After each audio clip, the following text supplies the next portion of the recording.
मु गोलोक महापात्र आ मते महापात्र भाई बोली समस्त डाकी ये वार्ड को जो 10 मसीह आसिली सी बोले 10 प्रथम आड़ को भाई आसुँच तो जानलु आमर महाराणा सार घरे भाई अच्छा आम प्रथम घरे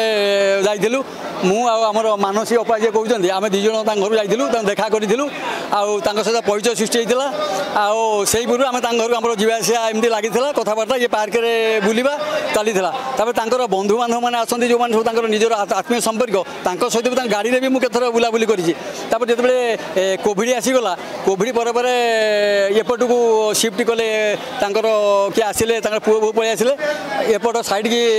शिफ्ट कले जब शिफ्ट कले से मुझे घर को जाए कथा सारे भाई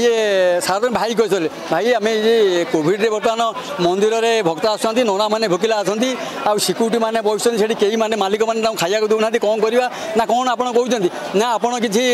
10टा पैकेट कि कोईटा पैकेट दिंतु सीमती बहुत थर मतलब 10 30 कि 50 पैकेट आम मुख्य से भाई डाक बर्तमान तो मुख्यमंत्री ओडिशार से मोहन भाई बर्तमान ओडिशार मुख्यमंत्री आम मान्यवर मुख्यमंत्री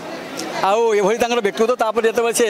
सचेतक मुखिया सचेतक थे विरोधी दल से समय मुझे मझे के जाए सहित कथा हुए माने एपरी सुंदर व्यक्ति मैंने जानीपारे व्यवहार आम समस्ते खुशी अंचलवासी भी समस्ते खुशी सहित किसी मिशंती खूब सुंदर लोक व्यक्तित्व नीतिवान।